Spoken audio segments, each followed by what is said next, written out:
Bom dia, queridos, na graça e na paz de Jesus.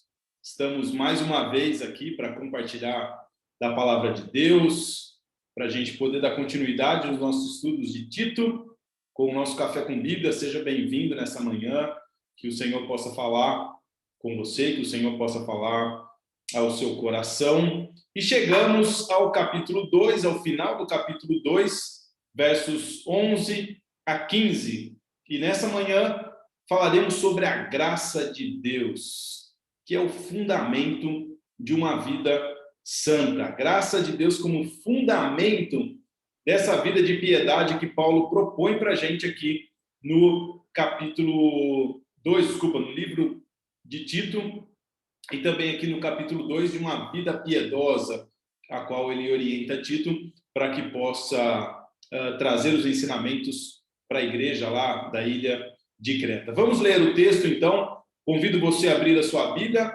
em Tito, capítulo 2, versículos 11 a 15. Tito, capítulo 2, versos 11 a 15, se você quiser apenas ouvir, mas eu sei que muitas pessoas gostam de acompanhar, né, a leitura. Então, Tito, capítulo 2, versículos 11 a 15. Porque a graça de Deus se manifestou salvadora a todos os homens. Ela nos ensina a renunciar à impiedade e às paixões mundanas e a viver de maneira sensata, justa e piedosa nesta era presente, enquanto aguardamos a bendita esperança, a gloriosa manifestação de nosso grande Deus e Salvador Jesus Cristo.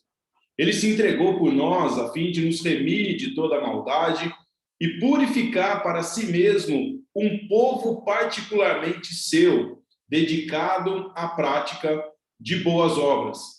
É isso que você deve ensinar, exortando-os e repreendendo-os com toda a autoridade, ninguém o despreze. Então, Paulo dá continuidade no tema, né, central da carta que ele escreve a Tito, que tem como objetivo que essa mensagem chegue à igreja de Creta, né, ou às igrejas ali da ilha de Creta, que foram plantadas por meio da pregação do evangelho. Tito é o representante de Paulo ali naquele lugar. Paulo dá continuidade no tema central dessa carta, que é a relação que deve haver entre a vida teológica, né, a vida doutrinária e a vida prática, a vida de piedade, como duas coisas que andam juntas. Lembrando, desde o nosso primeiro estudo, no que diz respeito à introdução, que a igreja estava sendo assediada, vamos chamar assim, por falsos mestres, né? Então, a orientação de Paulo e o combate de Paulo junto com Tito é para que a verdade de Deus esteja presente na vida das pessoas da igreja, mas que essa verdade também se expresse por meio de um viver piedoso que valide essa mensagem do evangelho. E aqui, ao terminar, então, o capítulo 2, Paulo vai falar a respeito dessa graça e do que ela nos ensina e como ela nos ensina nessa forma de viver. Bom, a título de introdução, conforme o ensino de Paulo, né, a doutrina, então, determina a ética, determina a conduta, né? A teologia, a teoria, o evangelho, ele desemboca na conduta em uma vida piedosa, ou seja, uma vida santa na prática.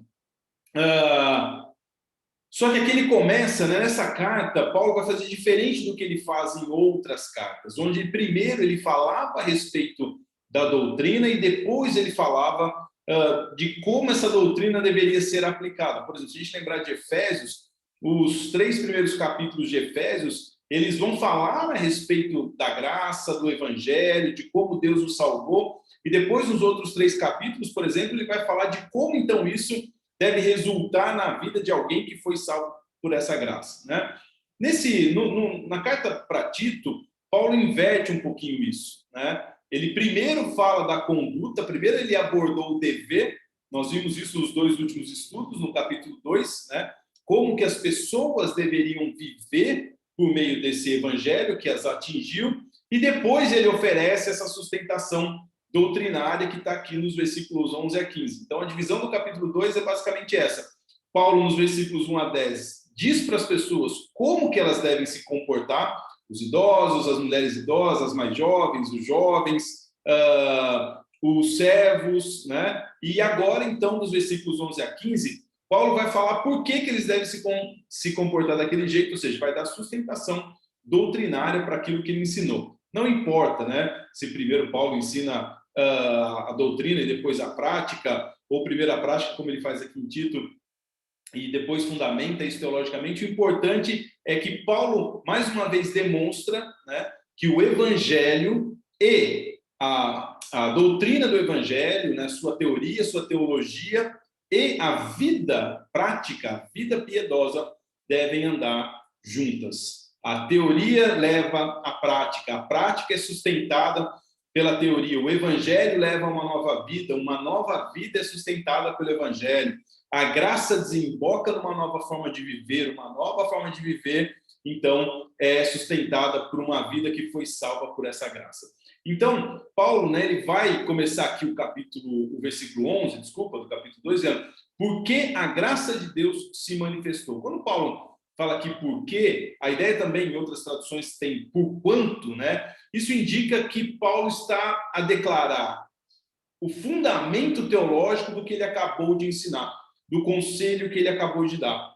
Então, quando ele, né, nesse versículo 11, ele diz por quanto, portanto, porque, ele está indicando que o que ele vai falar a seguir tem a ver com o que ele falou anteriormente. Olha, então o fundamento, portanto, o fundamento dos conselhos que eu acabei de dar é esse aqui. E aí, a título de introdução, né, isso fica claro, algumas lições para a gente. Primeiro, que a vida pura, ela é consequência direta de uma teologia pura. Né? A teologia é a mãe da ética. O evangelho é a mãe da conduta de um filho de Deus. Né? Assim como o homem crê, assim ele é.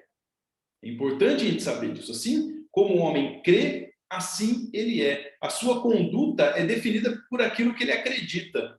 Eu sempre digo, né, que nós somos aquilo que nós acreditamos e pensamos a maior parte do tempo. Na comunidade, às vezes eu digo isso, né? Nós somos aquilo que nós acreditamos e pensamos a maior parte do tempo. Então, a vida pura, ela é consequência, né, de uma vida doutrinária, do evangelho agindo na nossa vida interior. A teologia, a doutrina, o aprendizado, o evangelho, ele leva a uma vida pura. Não tem como você ter um evangelho puro no seu coração se isso não desemboca numa vida pura. E você não vai conseguir uma vida de boas obras, uma vida pura e santa, se o evangelho da graça não trabalha em você. Né? Portanto, ou seja, essa ligação, Paulo já diz que a vida pura é consequência de uma direta, né, de uma doutrina pura, ou vice-versa, como eu falei. Não importa se Paulo primeiro ensina a teologia e depois a prática sustentando isso com a teologia, como ele faz aqui em Tito, né? Outra coisa, a título de introdução, é que a transformação nos relacionamentos, ela é resultado direto, né, da transformação da graça, certo? Primeiro, Paulo vai falar do padrão de homens e mulheres, o padrão de vida de homens e mulheres. Nós já vimos isso nas 2 últimas semanas. Como os idosos devem viver, né, tanto homens quanto mulheres, como que as mulheres mais velhas devem ensinar as mais novas, como que as mais novas devem aprender, como que os jovens devem se comportar, como que os servos devem se comportar em relação aos seus senhores, né? Então, assim, só que isso só é possível por meio de alguém que foi transformado pela graça. Isso é muito importante. Esperar relacionamentos transformados, puros, sem a graça de Deus que transformou pessoas é praticamente impossível. Primeiro, a pessoa é transformada pela graça. Só depois ela consegue experimentar relacionamentos transformados. Na parte anterior do capítulo, Paulo falou a respeito disso. Como que uma mulher, por exemplo, né, ela vai ensinar, uma mulher mais velha vai ensinar uma mulher mais jovem a viver um padrão de conduta do reino de Deus se ela não foi transformada para isso? Como que alguém, uma senhorita, uma mulher jovem, vai aprender a conduta, os princípios da graça, né? Os princípios da graça do evangelho em sua vida, como que ela vai aplicar isso se ela não foi transformada? Ela não vai ser capaz de fazer isso. Como que um marido vai amar adequadamente a esposa se ele não entendeu primeiro que ele foi amado e salvo por Deus? E assim nós podemos citar em muitas outras esferas dos relacionamentos. Então, a transformação dos relacionamentos ela é resultado direto da transformação da graça na vida de uma pessoa. Acho que isso aqui, irmãos, é um padrão bem importante da gente entender.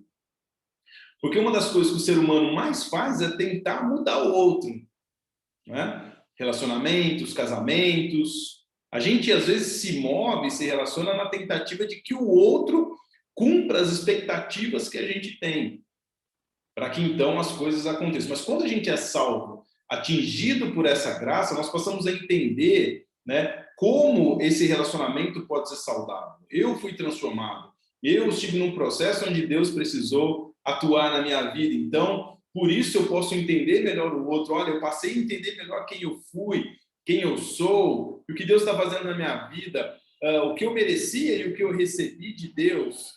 Então eu passo a me relacionar dessa forma também, como alguém transformado. Não dá para a gente exigir padrões de relacionamentos, padrões nos relacionamentos, se nesses relacionamentos não há um padrão de transformação do Evangelho da Graça, porque nós sabemos o comportamento, nós vamos falar um pouco disso hoje, mas assim, o comportamento de alguém, ele é o resultado de algo, certo? Não só no que diz respeito a um princípio cristão, mas um princípio de vida, né? Pessoas se comportam mediante o que elas acreditam, como elas interpretam o mundo, de acordo com a sua cosmovisão, de acordo com as suas crenças, é assim que elas se comportam. Aquilo que está dentro delas é que na mente, no coração, nos sentimentos, é a forma, né? É o motor, o propulsor, né? Do comportamento. Mas, quando a gente passa a pensar no que diz respeito do Evangelho da Graça, o que ele faz em nós, é basicamente isso também. Nós não conseguimos nos comportar de acordo com o padrão que Deus propõe para a gente na sua palavra, se o Espírito de Deus não estiver em nós. O revés é verdadeiro, o outro lado da moeda é verdadeiro. Se nós formos atingidos por esse Evangelho da Graça, a Bíblia diz que Deus colocou o seu Espírito em nós. E uma vez que ele colocou o seu Espírito em nós, potencialmente, nós podemos ter a mesma vida de Cristo. Olha que coisa maravilhosa isso. Ou seja, nós não conseguiremos o padrão que Deus espera de nós, como filhos transformados, se o Espírito Santo não estiver atuando em nós. Por isso que quando ele nos salva, ele nos outorga o seu Espírito. Justamente por isso. Então, é equivocada aquele pensamento que muitas pessoas têm de que, olha, eu preciso mudar algumas coisas na minha vida para que então eu possa ir à igreja, para que eu possa ser batizado, para que eu possa liderar alguma coisa. Primeiro, eu preciso que o Evangelho atue em mim, porque só assim é que eu conseguirei esses padrões. Senão, será um esforço inútil. Inútil. Eu não vou conseguir, eu não vou dar conta. E é disso que Paulo vai falar. Se essa graça de Deus não atua em nós, nós não conseguiremos viver esse padrão de conduta que se exige. E nos relacionamentos a mesma coisa. A título de introdução também, né? Nós já falamos muito a respeito disso, mas a conexão entre doutrina e vida, e obviamente a gente vai falar muito disso porque é o tema central da carta, né? Mas assim, a conexão entre vida e doutrina, ela é absolutamente necessária para uma igreja saudável. Certo? O evangelho não é uma experiência subjetiva, relativa, plural. Não. O evangelho da graça que nos atinge, ele é uma experiência objetiva, porque ele é baseado numa pessoa. Não é subjetivo. Cada um busca, né, o seu Deus, Deus está em todo mundo. O que é importante para você pode não ser importante para ele. Não, o Evangelho não fala disso. O Evangelho fala de uma pessoa. E quando a gente fala de uma pessoa, nós estamos falando de algo objetivo. Então, o mundo tem aversão a absolutos, né? O mundo que nós vivemos hoje, ele tem aversão a absolutos. Isso é desse jeito, isso é desse jeito. O padrão disso é assim. Mas a Bíblia, ela é categórica nisso. Não há subjetividade no Evangelho. O homem pecou e se afastou de Deus. Isso não é subjetivo, isso é um fato. E para que ele tenha esse amor divino, ele precisa se reconectar com Deus. Ok, uma vez isso acontecido, nós temos a igreja do Senhor. E para que uma igreja seja saudável, as coisas não podem ser relativizadas, elas não podem ser pluralistas, elas não podem ser universalistas, elas não podem ser subjetivas, elas precisam ser reais. E a forma de uma igreja ser saudável é que a sua doutrina e a sua piedade andem absolutamente juntas. Absolutamente juntas. Então, isso aqui só para dizer, né, que Paulo diz, olha, portanto, porque, né, indicando que aqueles padrões de conduta é o que se espera de alguém que foi alcançado pela graça, porque a graça de Deus se manifestou salvadora a todos os homens. Então, ou seja, vocês podem viver desse jeito que eu falei para vocês, vocês podem assumir esse padrão de vida que eu falei para vocês agora há pouco, vocês idosos, idosas, mulheres jovens, mulheres mais velhas que ensinam as mais jovens, jovens, né, na sua idade, servos, vocês podem viver esse padrão porque a graça se manifestou salvadora. E é isso que a gente vai falar agora. Quais são, né, as fundamentações teológicas para uma vida santa? Que é o que Paulo vai falar aqui. Qual que é o fundamento teológico para uma vida santa? Sobre o que esse estilo de vida que Paulo propôs para os idosos, né? Para mulheres, homens, ou seja, para todos os gêneros, para todas as classes sociais, para todas as idades. Qual é o fundamento? Aonde deve estar alicerçado esse padrão de vida? Em que doutrina, em que elemento teológico ele deve estar baseado? É disso que Paulo vai falar. Tá? Basicamente, são 3 com as suas ramificações aqui, que é o que a gente vai falar. Vamos tentar falar tudo hoje para a gente terminar esse capítulo. A primeira fundamentação teológica que Paulo vai trazer para uma vida santa e piedosa é a manifestação da graça. Paulo vai dizer, como li aqui, porque a graça de Deus se manifestou salvadora a todos os homens. Muitos de vocês talvez já conheçam essa palavra que vem do grego, né? Que é epifania, certo? Né? Nós só podemos ter uma experiência, uma vida santa, por causa da epifania. O que é uma epifania? É uma manifestação de algo. Uma manifestação de algo. Paulo vai dizer que porque a graça de Deus se manifestou salvadora a todos os homens. Bom, Deus sempre foi gracioso, ok? Deus é graça. Porém, em Cristo Jesus, essa graça ela despontou de forma majestosa. Assim como um nascer de um novo dia. E aí é interessante você entender qual a origem dessa palavra epifania. Ela vem, né, da raiz epifaneia, que significa literalmente uma visão, ok? Uma aparição visível de algo ou alguém que estava invisível. Olha só, epifania significa uma visão, uma aparição visível, ok? Uma aparição visível de algo ou alguém que estava invisível. Essa palavra era usada, né, em relação à alvorada, por exemplo. Quando o sol rompe a linha do horizonte, aquilo é uma epifania. Algo que estava escondido, você via o seu brilho, tá? Mas você não via o elemento, até que o sol, ele nasce com a alvorada. Aquilo é uma epifania, algo que estava invisível se tornou visível. Ou seja, porque a graça de Deus se manifestou, teve essa epifania salvadora a todos os homens, aleluia. O que Paulo está querendo dizer aqui é o seguinte: a graça de Deus brilhou como o sol sobre aqueles que viviam nas regiões da sombra e da morte.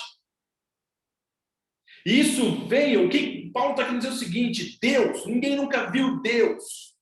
Todos sabem que ele é graça, todos sempre na história viram seus atos de poder, mas ela se manifestou, algo que ninguém via, se manifestou Salvador a todos os homens. Ou seja, Paulo está dizendo, por causa da graça de Deus, o elemento máximo da graça de Deus é que ele se tornou visível na pessoa de Jesus. Jesus nasceu, cresceu, se tornou homem, nasceu de uma virgem, ele morreu numa cruz. Quando seus lábios ensinaram palavras de vida eterna, quando ele curou os enfermos, quando ele expulsou os demônios, quando ele ressuscitou os mortos, quando ele morreu e venceu a morte naquela cruz, ressuscitando ao terceiro dia, quando ele resgatou o homem do seu pior mal e entregou a ele o maior bem que era a salvação, Deus se manifestou. Aquilo que estava escondido apareceu, assim como o sol, que você sabe que ele está lá, que ele existe, que ele é maravilhoso, mas quando a alvorada surge, todos veem. É por isso que a gente pode ter uma vida santa, porque Deus revelou em Jesus o padrão de ser humano que agrada a Deus. E ele estendeu isso à humanidade. A graça se manifestou salvadora a todos os homens. 3 aspectos, dessa epifania de Deus. Primeiro, é a sua origem. Ela vem de Deus. A origem dessa graça, ela está em Deus. Deus é graça. Deus amou o mundo de tal maneira que deu o seu Filho, que manifestou a sua presença no Filho, para que todo aquele que nele creia não morra, mas tenha vida eterna. Sua origem está em Deus. O homem não merecia, o homem não pode pegá-la, o homem não pode tomá-la, o homem não pode conquistá-la. Certo? Não pode. Ele não consegue pagar por ela. É um favor imerecido. Talvez seja uma das coisas mais incríveis da Bíblia. Parênteses, o que é um absurdo muitas vezes, e eu já ouvi, ao longo dos anos muito isso, tudo é a graça, tudo pela graça, mas é o quê? Se não for a graça de Deus, é o quê? O seu esforço, a sua disciplina, o seu esforço, a sua disciplina são decorrências, são resultados de você ter sido atingido por algo que você não merecia. Simples, assim. A origem não está em nós, a origem está em Deus. Deus é graça. Deus decidiu amar o mundo apesar do mundo. Deus decidiu fazer roupas de animais para o homem, ok? Mesmo ele naquele momento merecendo a morte. Alguém teve que morrer e substituir o pecado do homem. Porque Deus amou o mundo, mas lá na frente, no devido tempo, na plenitude dos tempos, ele enviou o seu filho, nascido de mulher. E aquilo que aconteceu no Éden, que o homem não foi capaz de cumprir, mas recebeu a graça de Deus, o segundo Adão cumpriu. A graça se manifestou salvadora por meio deles. Por meio dele, desculpa. É isso. A origem da graça é Deus, não é nós. Não, a canção que a gente canta, aquela música Ousado Amor, não posso comprá-lo, nem merecê-lo, mesmo assim se entregou. Ó, quão, que ousado amor, quão impressionante, infinito, certo? Amor de Deus. É isso. Que deixa lá os 99 para buscar. Você não merece, você desgarrou, você foi embora, você se virou as costas para Deus, mas Deus, a origem da graça não é você, é Deus, então ele foi lá te buscar. Você não merecia, então a origem dessa graça, dessa epifania, 3 aspectos dessa epifania. O primeiro é que a origem da graça é em Deus. O segundo é a natureza da graça. Ela é uma natureza salvadora. Porque a graça se manifestou, a graça de Deus se manifestou salvadora. Ou seja, ela vem para ajudar e livrar o homem. Ela é uma bondade espontânea de Deus. A graça triunfa sobre a iniquidade. A graça é maior que o nosso pecado, ela é melhor que a nossa vida. A Bíblia diz, onde abundou o pecado, superabundou a graça. Então, a natureza dessa graça é uma graça salvadora.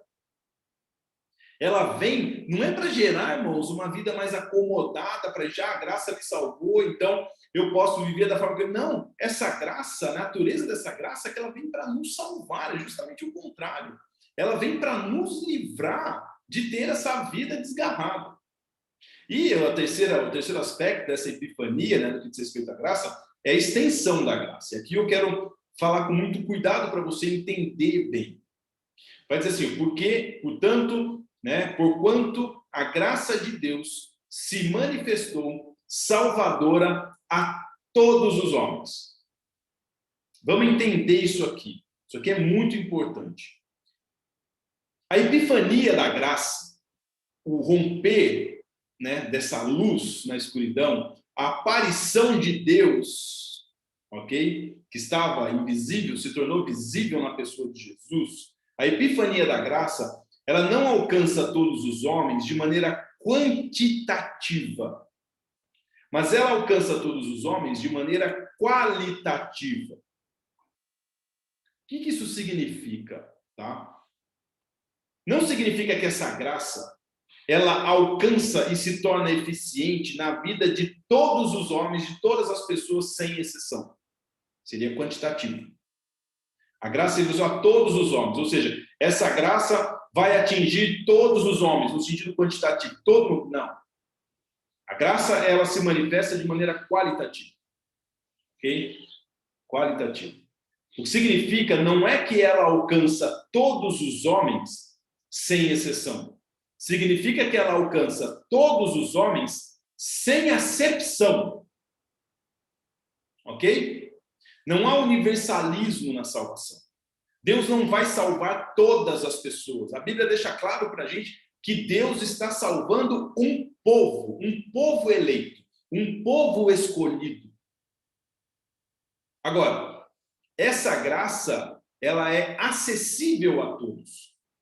O que isso significa? Que essa graça derruba todas as barreiras, que ela derruba todos os preconceitos.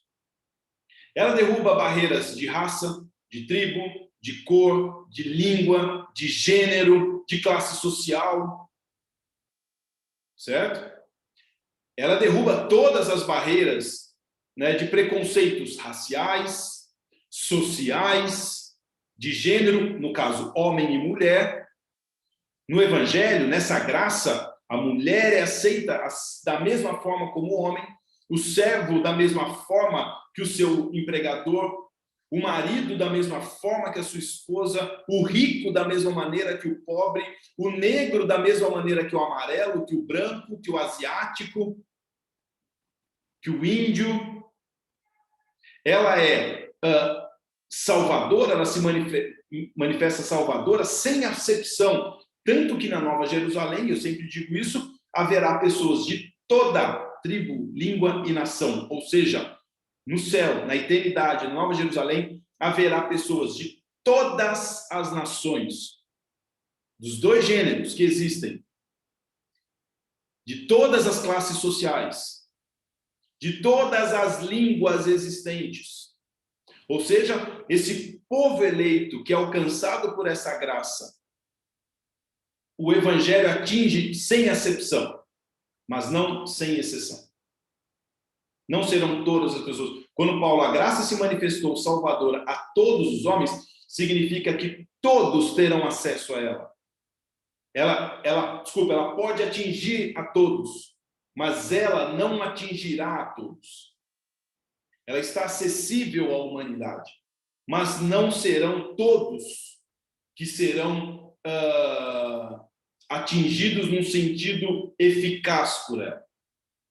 Deus está salvando um povo eleito, escolhido. A graça vai se manifestar nesses que, no período da história, se renderem ao Evangelho de Cristo, se renderem ao Evangelho do Reino.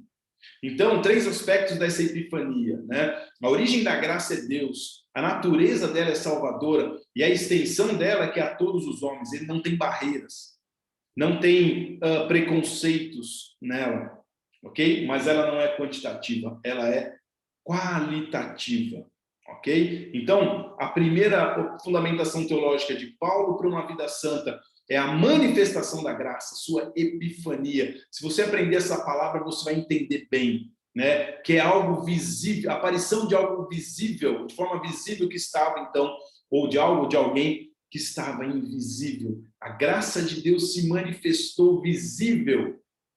A graça de Deus apareceu em forma humana na pessoa de Jesus. Ela veio de Deus, a sua origem, ela se manifestou para salvar os homens. É óbvio que eu estou falando de Jesus Cristo. E a sua extensão é que atingiu todos os homens de maneira qualitativa. Lembra dessa graça na pessoa de Jesus, obviamente. Ele é a epifania de Deus. Salvadora, quando ele curou as pessoas, quando a sua voz proferiu ensinos com autoridade e beleza e salvação, quando ele tocou os enfermos, quando ele ressuscitou os mortos, quando ele expulsou os demônios, a graça se manifestou. Porque a graça se manifestou, nós podemos viver uma vida piedosa.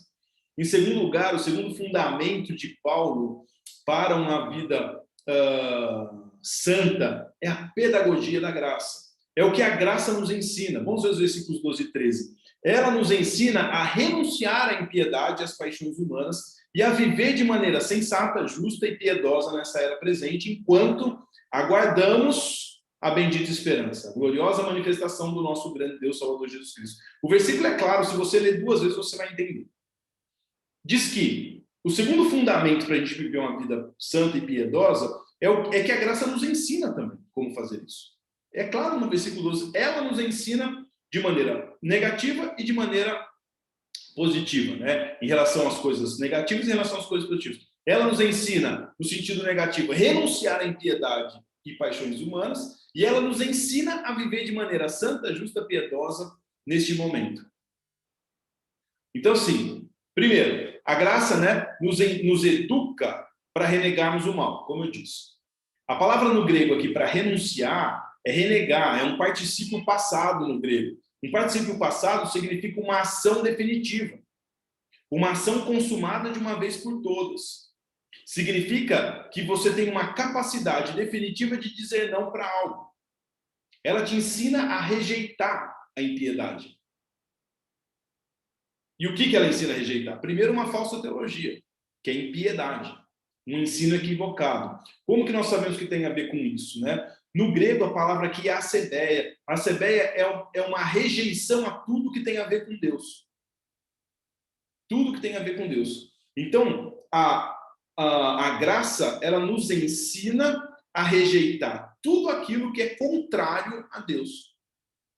Tem a ver com uma vida sem e contra Deus no passado, como nós éramos. Então, ou seja, o que Paulo está querendo dizer aqui para Tito, assim, que a graça que ele deveria ensinar para a igreja, é que a graça de Deus, ela é pedagógica, ela nos ensina a dizer não, a renunciar um estilo de vida que a gente já teve de maneira definitiva.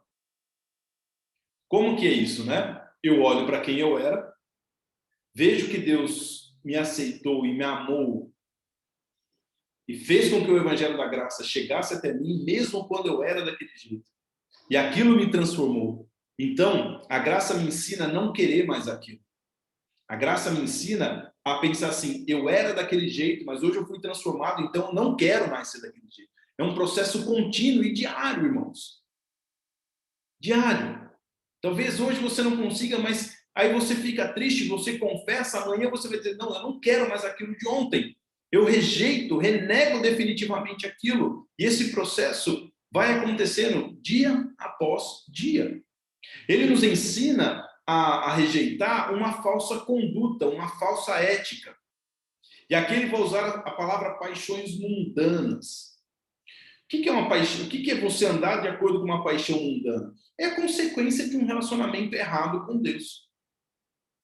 Se eu for amigo de Deus, eu vou viver e me comportar como um amigo de Deus, com as coisas que meu amigo Deus gosta. Mas um relacionamento errado com Deus, ele vai fazer com que a minha conduta, certo? A consequência da minha conduta é algo que rejeita aquilo que Deus ama e me apegue àquilo que o mundo ama, certo? E aquilo que o mundo me oferece. O John Stott vai dizer para a gente que isso aqui inclui o desejo sexual desordenado, o alcoolismo, o desejo excessivo por possessões materiais e agressividade.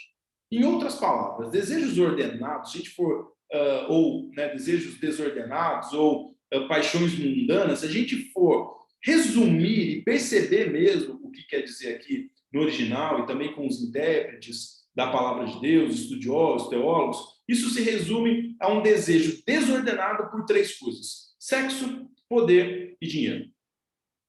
Sexo, poder e dinheiro. Então, a graça nos educa a rejeitar isso, a esse descontrole baseado em paixões que o mundo valoriza, que a cultura valoriza, que o mundo sem Deus prioriza. A graça de Deus, então, nos ensina a passar da impiedade para a piedade, a rejeitar, em primeiro lugar, uma falsa teologia, uma falsa maneira de viver, a rejeitar tudo que é contrário a Deus, e também a rejeitar um estilo de vida que o mundo valoriza, como sexo, poder e dinheiro, e me ensina a viver uma vida de piedade. Então, ele me ensina a passar da impiedade para a piedade, ele me ensina a sair e rejeitar as paixões mundanas para uma vida santa, separada para Deus. Separada para Deus. Isso é santidade. Ser separado para Deus. Então, a graça nos educa para a gente renegar o mal. Versículo 12 é parte A. Mas a graça também nos educa para que a gente pratique o bem. E ele vai falar aqui de três coisas, né? Olha só. E viver, então, assim, a renunciar à impiedade e às paixões mundanas, nos ensina a rejeitar o mal, mas a viver de maneira sensata, justa e piedosa. Então, ela nos ensina a rejeitar e nos conduz e nos ensina a viver correto. Que coisa maravilhosa! Que coisa maravilhosa! Então, ou seja, e aí muito legal, porque quando ela fala de nos ensinar a respeito de viver de maneira sensata, justa e piedosa, ela está falando da gente equilibrar e saber viver corretamente num sentido conosco mesmo, com o próximo e com Deus. A graça nos ensina, então, a praticarmos o bem. E ela aborda isso colocando que nós aprendemos a viver corretamente conosco mesmo, nos relacionar corretamente com o próximo e nos relacionar corretamente com Deus. Como que a gente vê isso? Nas palavras que são usadas aqui por Paulo.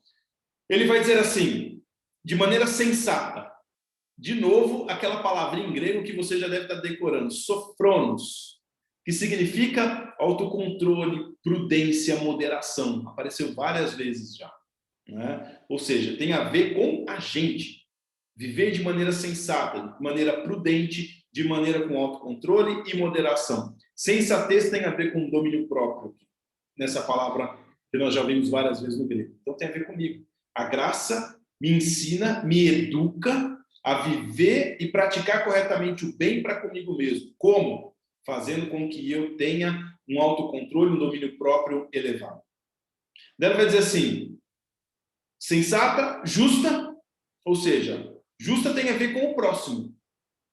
O que é viver de maneira justa aqui, se a gente for no grego, né, e no original? É viver de uma maneira a demonstrar integridade no trato com o outro. Correto, justo é correto. Correto em relação ao outro. Justiça tem a ver com equidade, com equilíbrio de ações e julgamentos. Não é isso? Então a graça nos ensina, por exemplo, a cumprir nossos deveres com o próximo, ela nos ensina a cumprir os nossos votos, as nossas alianças, os nossos contratos de vida. Ela nos ensina, então, a ser sensato, ter domínio próprio, ela nos ensina a ser justo, ou seja, considerar os outros corretamente, nos relacionarmos de maneira correta, nem de maneira ascetista, inferior, ok? Subjugada, vitimista, e nem de maneira soberba, arrogante. Paulo, no outro texto, vai dizer, cada um pense a respeito de si mesmo de maneira equilibrada. Em outros textos, ele vai dizer, considere o outro superior a si mesmo. Olha que interessante. Se eu considero o outro superior a mim mesmo, mas o outro me considera superior a ele mesmo, nós vivemos de maneira justa, igual no nosso trato. A graça nos ensina isso. Por quê, irmãos? Por que Paulo diz que a graça nos educa? Porque nós somos salvos apesar dos nossos pecados. Recebemos algo que não merecíamos. Então, se recebemos algo que nós não merecíamos, como que eu vou oferecer para as pessoas algo diferente? Como é que eu vou me impor sobre as pessoas? É a parábola lá de Jesus sobre o cara que devia, que foi perdoado, né, numa grande dívida, e encontrou alguém que devia para ele e não perdoou. Ele falou, mas espera aí, como assim? Você teve a sua dívida tão grande perdoada, como que você não conseguiu perdoar o outro? É isso, é viver de maneira justa, de maneira correta, no trato com as pessoas, no respeito com as pessoas. E olha só que interessante, eu vou reforçar isso, porque esse texto é muito pertinente para os nossos tempos. Há muita luta, né, aí na sociedade, né, muita lacração com o negócio de racismo, de homofobia, de xenofobia, todas essas questões que envolvem relacionamentos. Só o evangelho é capaz de fazer com que as pessoas sejam verdadeiramente justas. Por quê? Porque se elas forem atingidas pelo evangelho da graça, elas perceberão que ninguém merece nada, mas receberam um amor que não mereciam. Então elas podem amar alguém que também não merece. Ok? Podem considerar o outro como ela. Eles não precisam diminuir as pessoas por causa da cor da sua pele, de onde você vem. A questão do homossexualismo é uma outra coisa, né? É um outro ponto, e nós já trabalhamos, se você quiser saber o que a Bíblia pensa nisso, nos nossos estudos de Romanos, lá no capítulo 1, num dos estudos do capítulo 1, tem lá a questão do homossexualismo e o que a Bíblia fala a respeito disso claramente. Mas em outras questões, né, o feminismo, por exemplo, que luta por algumas questões da mulher, o evangelho pode oferecer aquilo. Somente o evangelho pode oferecer o verdadeiro valor da mulher. O evangelho diz que haverá pessoas de toda tribo, língua e nação. Então, o evangelho pode responder às questões raciais, de xenofobia. Por quê? Porque a graça nos ensina a ser justo com os outros. Olha que interessante, com quem pensa diferente, com quem às vezes pratica algumas coisas diferentes. Muito importante isso. Mas ela também nos ensina a viver de maneira piedosa. Piedosa, né? Que aí tem a ver com Deus. Olha só, de maneira sensata, me ensina a viver comigo mesmo. De maneira justa, me ensina a viver com o próximo. E de maneira piedosa, me ensina a viver com Deus. Por quê? Porque a graça não apenas nos salva, mas ela também nos ensina a viver com Deus. A mesma graça que redime é a graça que nos renova e nos capacita a aprender da palavra de Deus para obedecer e passamos a viver de maneira piedosa. Irmãos, a graça não é simplesmente salvadora, ela é pedagógica. Ela nos ensina, Paulo vai dizer aqui, ela nos ensina a renunciar à impiedade, às paixões mundanas, ela nos ensina a viver de maneira correta conosco mesmo, uns com os outros e com Deus. Que palavra maravilhosa essa para a nossa vida, né? Mas ela também, a graça também nos educa para aguardarmos a manifestação da glória do nosso Deus e Salvador Jesus Cristo, que está no versículo 13. Né? Foi o que Paulo disse aqui. Enquanto aguardamos, é para a gente aprender, então, a renunciar à impiedade, às paixões humanas, aprender com a graça a viver de maneira sensata, justa e piedosa, e ela também nos ensina a aguardar a epifania futura. A manifestação da graça, né? A manifestação da glória do nosso Senhor. Olha só, Paulo até então tinha falado da epifania da graça, a manifestação da graça que aconteceu na pessoa de Cristo. Depois de falar isso, Paulo vai falar da epifania da glória. Olha só, gente. Ela apareceu, a presença de Deus, a graça, apareceu na história. Mas, no tempo devido e correto, ela vai aparecer, vai haver uma epifania da glória. O cristão, então, olha para trás, no passado, ele glorifica a Deus porque a graça o libertou da impiedade. Das paixões mundanas, ele pode dizer não. Ok? Ele olha para o presente e ele exalta a Deus, por quê? Porque ele aprendeu a viver corretamente consigo mesmo, com o próximo que ele convive e a sua relação com Deus. Mas aí o cristão olha para o futuro e ele se santifica, ele aguarda a esperança, por quê? Porque ele vive na expectativa de uma epifania do seu grande Deus e Salvador Jesus Cristo. A graça nos atinge no passado, no presente e nos direciona para o futuro. A epifania da graça nos salvou e nos faz sermos piedosos. E gera em nós uma expectativa de uma epifania da glória. A graça que veio na história, agora virá em glória. Não é que a Bíblia diz? Então se verá o Filho do Homem descendo sobre as nuvens com poder e grande glória para aqueles a qual ele salvou. Aleluia. Então nós vimos, né? Vamos lá. A manifestação da... Quais são os fundamentos teológicos de Paulo? A manifestação da graça, falamos da epifania, da origem da graça, a natureza e a extensão. A segunda fundamentação teológica de Paulo para vermos uma vida piedosa é a pedagogia da graça. Nos ensina, nos educa a renegarmos o mal, a praticarmos o bem e a aguardarmos a esperança da glória. E por último, a terceira fundamentação teológica de Paulo para vermos uma vida piedosa tem a ver com a operação da graça. O presente da graça para nós foi que Cristo, na cruz, né, trouxe salvação. Não foi a cruz que produziu a graça produziu a cruz.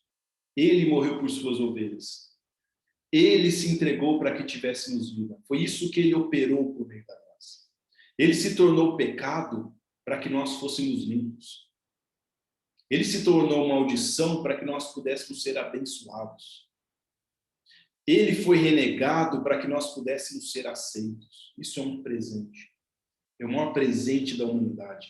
Essa é a operação da graça. Por isso podemos ser o que Deus espera que sejamos. Mas também o propósito da graça, que era nos redimir de toda a iniquidade e purificar o seu povo. Vamos ler o texto, né? É isso que você deve ensinar. É isso que... Desculpa, 14. Ele se entregou por nós a fim de nos remir de toda a maldade, purificar para si mesmo um povo particularmente seu, dedicado à prática de boas obras. A operação dessa graça é o terceiro elemento teológico de Paulo. O presente da graça, isso é um presente para a humanidade. O propósito dela, por que ele fez isso? Por que ele deu esse presente? Para nos redimir de toda iniquidade, toda impiedade, para purificar seu povo, para deixar o seu povo eleito como uma noiva adornada. E o resultado disso é que sejamos zelosos de boas obras. E aqui é muito legal, gente, porque fala que o termo aqui, né, zeloso em boas obras, quando fala zeloso, é preciso de cuidadoso, né, com as boas obras, prestando atenção em boas obras. Mas não é, na verdade, o termo grego aqui. O termo grego aqui dá muito mais a ideia de empolgado, entusiasmado com boas obras.